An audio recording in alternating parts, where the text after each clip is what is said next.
देखिए क्या लगा, क्या कुछ कहना चाहेंगे? देखिए पिछले अगर 1.5 सालों के आंदोलन की बात करें तो मुझे लगता है कि हजारीबाग में जो विशेषकर बड़का गांव का क्षेत्र है, जहाँ पूरा जो कोल ब्लॉक है, वहाँ बहुत सारी समस्याएं हैं। वहाँ जबरन लोगों की, गांव वालों की ज़मीनें छीनी जा रही हैं। वहाँ लगभग 1.5 साल से लोग आंदोलन कर रहे, धरने पर बैठे हैं। तो इसीलिए हमने सोचा कि जहाँ दर्द है, जहाँ तकलीफ है, वहीं हजारीबाग है। तो आज अगर जब तक हम लोग यहाँ से पॉलिटिकल इमर्ज नहीं करेंगे, तो मुझे लगता है कि अगर हम लोग यहाँ पॉलिटिकली इमर्ज करेंगे तो जो आंदोलन चल रहा है, उस आंदोलन में हमारी जो भूमिका है, जो हमारा योगदान होगा, वो थोड़ा सा बेहतर हो सकता है। क्योंकि उस बात को हम लोग अच्छा से रख सकते हैं, मतलब पटल में रख सकते हैं। जो हमारा हाउस होगा वहाँ रख सकते हैं। और आने वाले दिनों में जैसा सूचना मिली है, कर्णपुरा कोल ब्लॉक, वहाँ लगभग 235 गांव विस्थापित होंगे। तो जब तक एक विस्थापन की नीति नहीं होगी, तो ये एक बहुत बड़ा हिस्सा है हजारीबाग का, जो मुझे लगता है हाशिए पे चला जाएगा। गोंदलपुरा उसका उदाहरण है, आज बड़का गाँव उसका उदाहरण है। तो इसलिए हजारीबाग को इसलिए भी चुना गया, और इसलिए भी चुना गया कि आज हजारीबाग में जब से हमारी जानकारी है, लगातार ऐसे सांसद यहाँ रिपीट कर रहे हैं जो कभी भी झारखंड की मुद्दों को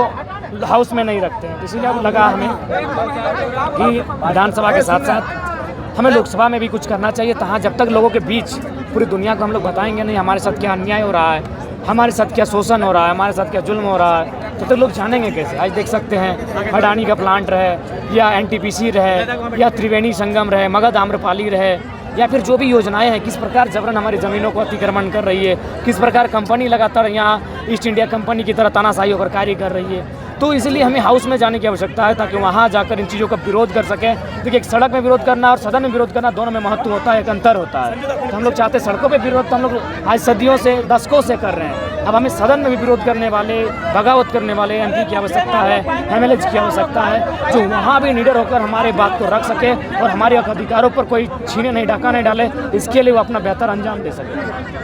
सांसद हजारीबाग सांसद पर खासा आक्रामक थे आप, कैसे देखते हैं उनके कार्यकाल? बिल्कुल नीरस कार्यकाल है। यही बड़का गांव है। सबसे ज़्यादा समस्या हजारीबाग में तो बड़का गांव में है। सबसे ज़्यादा ज़मीन का लूट हो रहा है तो हजारीबाग में हो रहा है। सबसे ज़्यादा अगर ज़मीन कब्जे में लोग कर रहे हैं तो हजारीबाग में कर रहे हैं। इतनी बड़ी बड़ी मकान, इतनी बड़ी बड़ी बिल्डिंगें, कानूनों को तार तार करते हुए, CNT को छेड़छाड़ करते हुए लगातार कोल ब्लॉकों का आवंटन हो रहा है। गरीबों को ऐसा फोर्स बढ़ा गया है, 2-3 महीनों से लगे कोई अब तालिबान प्रवेश कर गए हैं। तो इन मुद्दों पर अब आवाज़ ही नहीं कर रहे हैं, बात ही नहीं रख रहे हैं, तो फिर सांसद होने या ना होने से क्या फ़ायदा है। ऊपर सब अपना बेटा को रिप्लेस करना चाहते हैं। बाप तो आपका सांसद रहा ही, बेटा रहा आपका बेटा सांसद रहेगा। तो क्या झारखंड के लोग हमेशा क्या झाल बाजार निकले नजर आएंगे?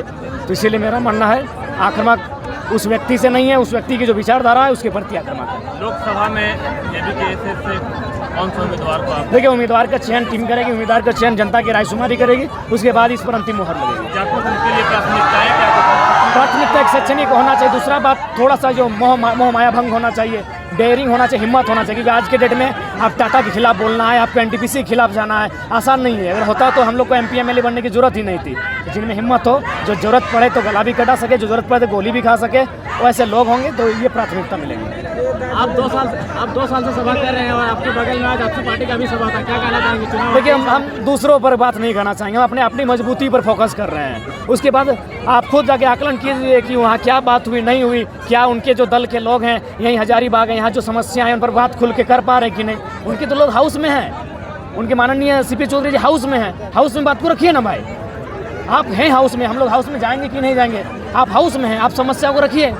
क्या जयराम महतो कॉर्पोरेट पार्टियों को टक्कर दे पाएगी 2024 में? आसान नहीं है, लेकिन एक मामूली चिंगारी जंगल में आग लगा देती है, एक छोटी सी बिजली कड़कड़ाते हुए बादलों को चीरफाड़ कर देती है। हम लोग प्रयास करेंगे। अलग अलग जगह मैं जाता हूँ, विजिट करता हूँ और मैं राय लेने का प्रयास करता हूँ हर जगह से। लोग कहते हैं कि जयराम महतो जो है सो केवल अपने कौम की राजनीति करते हैं। उस पर क्या सवाल होगा? उस पर मीडिया से बेहतर हमको लगता है, हमसे क्यों पूछेंगे? हम तो जाहिर सी बात है, हम तो बड़ाई करेंगे अपनी कि हमारे साथ सब जाति के लोग हैं। ये काम तो मीडिया का है। हमारे मंच में जो वक्ताओं की लिस्ट मांगिए, उसमें जाति चेक कीजिए।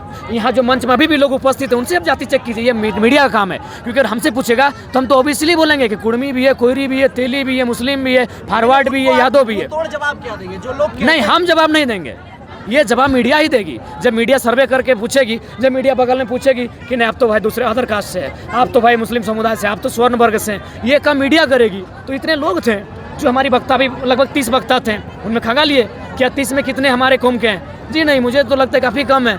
सब लोग को मिला जुला मौका मिला रखने का, तो वो काम हम मीडिया बंदोबस्त चाहेंगे कि आप बेहतर कर सकते हैं, क्योंकि लोग आपको देखते हैं, वॉच करते हैं। तो आप प्रेजेंट कीजिए कि हमारे साथ कौन कौन है। हम कोडरमा गए, वहाँ तो 99% जो है, 100% वहाँ तो कुर्मी रहते ही नहीं है। कोटमा में हम गए तो वहाँ तो रहते ही नहीं है।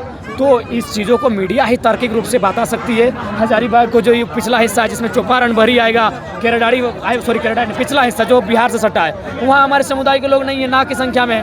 तो ये चीज़ें लॉजिकली आप बाकायदा उनको बताइए। लोग कहते हैं कि जयराम मातो झारखंड में योगी जैसा नेतृत्व करेगा, क्या लोगों का विश्वास सही है? देखिए वो तो हम लोग का अनुभव, हम लोग का कार्यशैली और हम लोग का विवेक पे टिकेगा।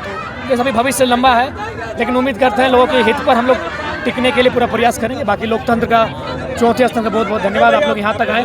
जोहार जोहार, बहुत बहुत जोहार आपका, जोहार जोहार। फिर बाद में थोड़ा सा भी कार्यक्रम है, आइए बाद में दादा, इस बदलाव महासंकल्प सभा से आप क्या कहेंगे हजारीबाग से? अच्छा